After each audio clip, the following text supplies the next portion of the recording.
Assalamualaikum warahmatullahi wabarakatuh. Apa kabar teman-teman semuanya? Di video sebelumnya kita sudah belajar mengenai perintah-perintah dasar di MS Word 2016. Di video sebelumnya kita sudah belajar perintah pada ribbon font dan ribbon clipboard pada tab home. Pada video kali ini kita akan belajar perintah-perintah dasar pada ribbon paragraf. Yang ini, teman-teman. Perhatikan kursor saya ya. Nih. Oke, sebagai bahan untuk kita berlatih menggunakan perintah-perintah pada ribbon ini, saya sudah ketikkan bahannya. Silakan teman-teman ketik seperti ini. Caranya, teman-teman silakan pause video ini berapa saat.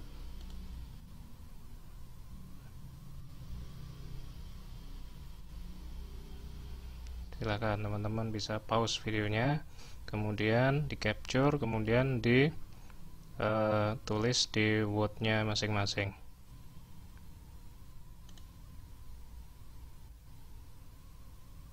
Oke, kalau ini sudah, lanjut ketik dulu seperti ini di Word-nya masing-masing. Ini saya perbesar biar jelas. Silakan di pause, kemudian di capture. Oke, selanjutnya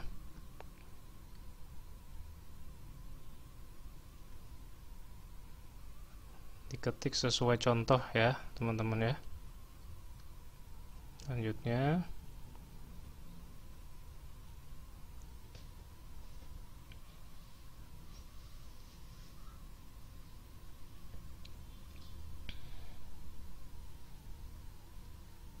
oke, sudah.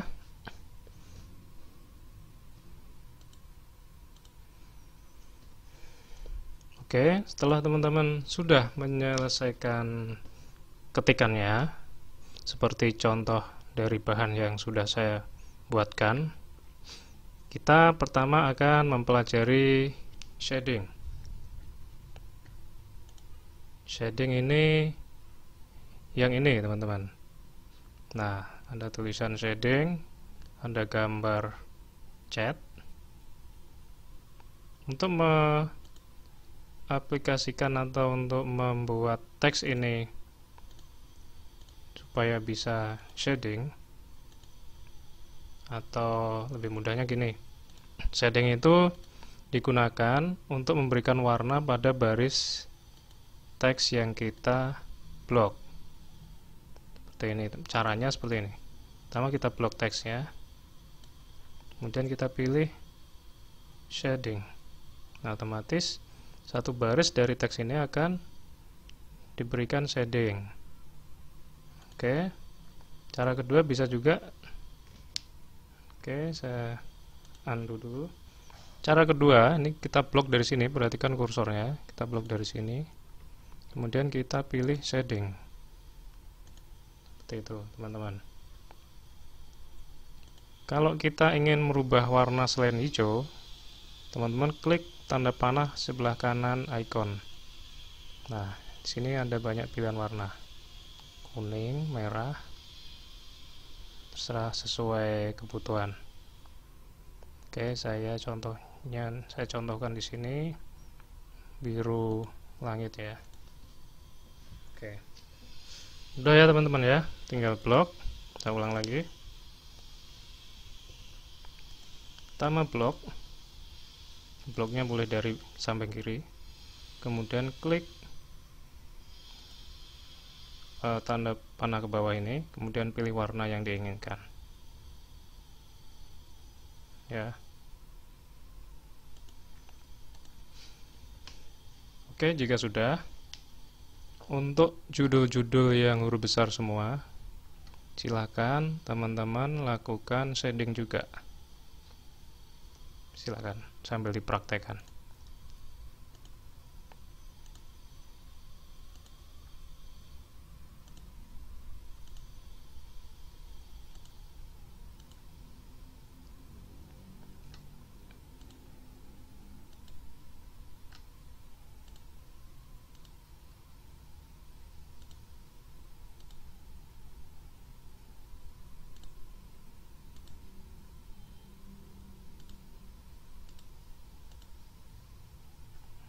Oke, sudah semua.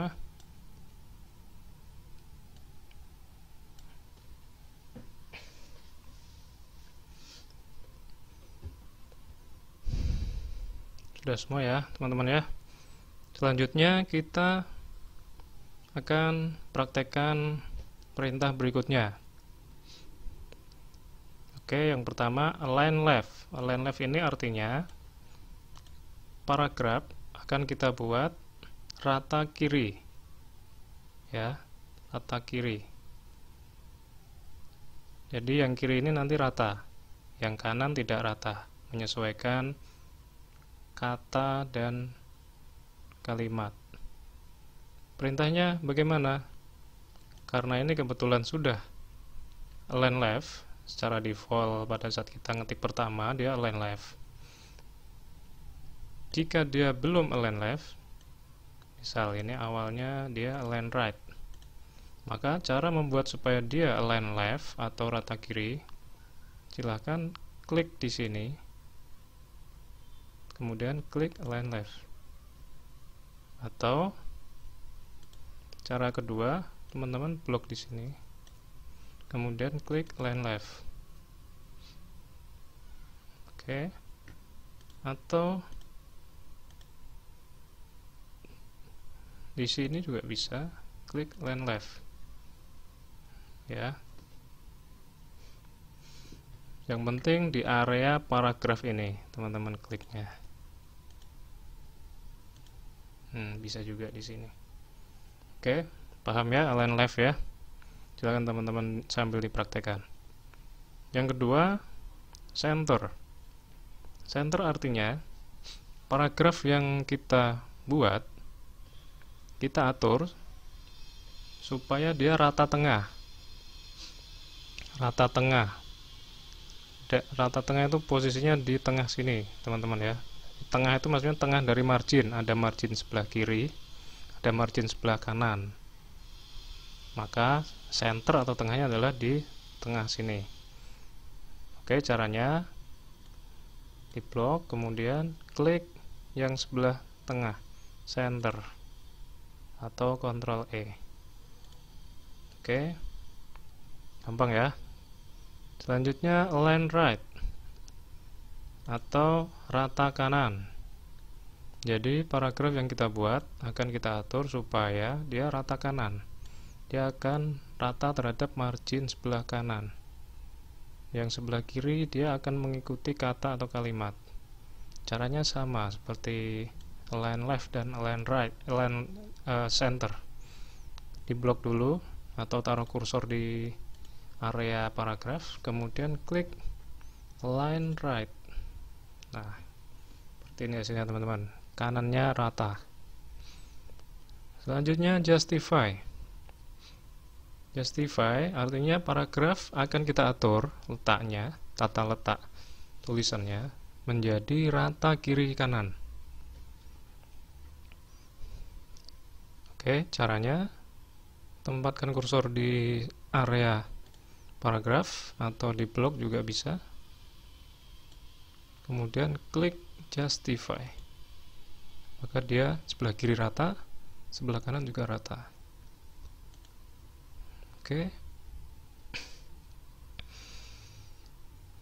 Untuk perataan paragraf sudah selesai. Selanjutnya kita berlatih menggunakan perintah line and paragraph spacing atau spasi antar paragraf. Oke, teman-teman, sambil kita praktekkan. Jadi perintah line dan paragraf spacing adanya di sini. Teman-teman bisa memilih beberapa pilihan. 1.0 atau 1,0 adalah paragraf atau jarak antar paragraf nanti adalah 1. Kita blok dulu ya. Nah, 1 berarti jarak antar paragrafnya 1. 1,5 dia makin lebar, 1,5 lagi makin lebar. 2 berarti jarak antar paragrafnya 2, dan seterusnya. Makin tinggi nilainya maka makin lebar. Oke, pada contoh ini kita praktekkan line spacingnya 1,5 seperti ini teman-teman. Kemudian kita rubah line-nya menjadi justify. Oke, gampang ya. Kemudian di bawah ini ada add space before paragraph dan remove space. Ini dulu. Nah, di paragraf ini kita bisa melihat bahwa terdapat 2 paragraf. Kenapa? Karena di sini ada jarak yang berbeda dan dipisah oleh enter di sini. Pada saat teman-teman mau ngetik ke bawah, pasti ini dipencet enter. Makanya dia muncul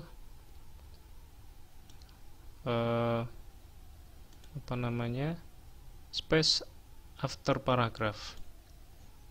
Nah, ini namanya space after paragraph.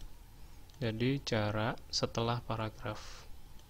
Untuk menghilangkan, teman-teman klik tanda panah, kemudian remove space after paragraph.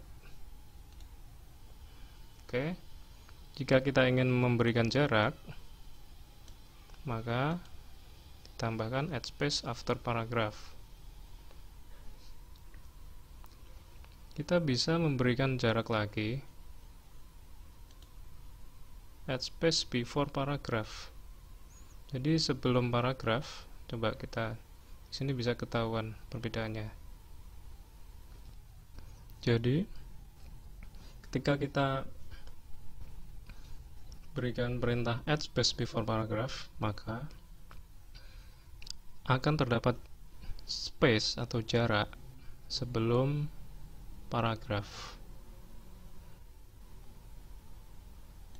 Seperti ini, jarak dari baris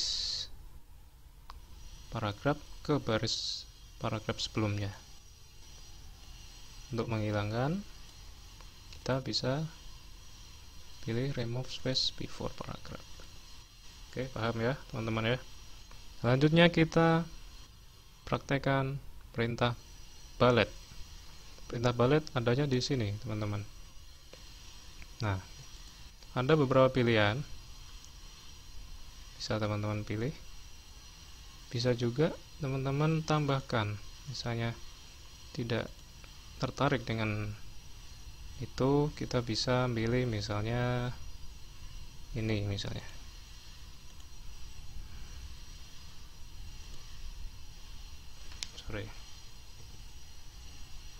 Kita blok dulu teman-teman ketika kita ingin memberikan pengaturan. Nah, yang kita berikan bullet adalah list-list ini, gagang pintu, meja, dan seterusnya sampai dudukan toilet. Oke, sebelumnya kita blok dulu, kemudian kita pilih bulletnya, misal ini yang tadi kita pilih. Kita tinggal klik kiri. Nah, otomatis terdapat bullet di sebelah kiri. Jika teman-teman tidak suka dengan bullet ini, teman-teman bisa blok lagi, ganti misalnya dengan ini atau ini. Oke, paham ya, gampang ya. Selanjutnya numbering. Sama seperti bullet, Numbering fungsinya untuk memberikan nomor pada list atau daftar tertentu. Misal dalam kalimat ini, menurut CDC penggunaan air bersih dan sabun biasa sudah cukup untuk membersihkan perabotan rumah seperti titik 2. Artinya akan ada list yang akan kita sebutkan, maka kita bisa menggunakan fasilitas numbering. Kalau kita misalnya tidak suka numbering, bisa juga kita pakai bullet sesuai kebutuhan. Caranya sama seperti bullet, kita blok dari situ bisa, atau dari sini juga bisa. Kemudian kita klik numbering. Di sini ada beberapa pilihan. Silakan sesuai kebutuhan dipilih. Misalnya kita pilih angka. Nah, maka hasilnya seperti ini. Paham ya, teman-teman?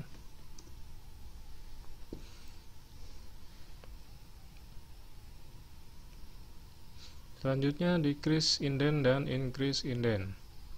Untuk multi-level list kita akan pelajari di tingkat lanjut ya, teman-teman. Oke, untuk decrease indent, nih yang ini ikonnya, tujuannya adalah atau dipakai untuk mendekatkan paragraf dengan margin. Margin artinya misalnya ini kita justify, maka ketika kita ingin supaya paragraf ini mepet atau mendekat dengan margin, kita pilih decrease indent. Nah, dia akan geser ke kiri. Oke. Decrease indent kebalikannya adalah increase indent. Yang ini. Fungsinya untuk memindahkan paragraf menjauhi margin. Margin kiri juga ya patokannya.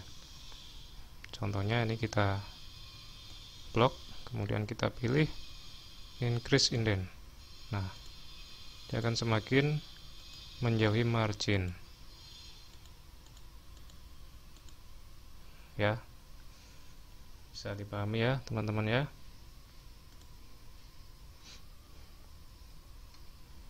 Selanjutnya border. Border dipakai untuk memberikan bingkai terhadap seleksi kita. Misalnya ini kita kasih,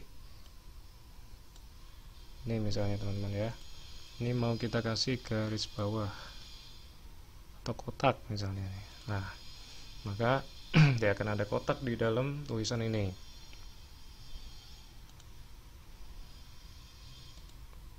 Caranya seperti ini. Blok dulu, lakukan seleksi dulu, kemudian kita pilih salah satu border. Kalau kita mau menghilangkan, kita pilih no border. Sebagai contoh ini kita akan kasih border bawah atau bottom border. Kita tinggal klik panah bawah, kemudian klik bottom border. Maka akan ada garis bawah di bawah seleksi kita tadi.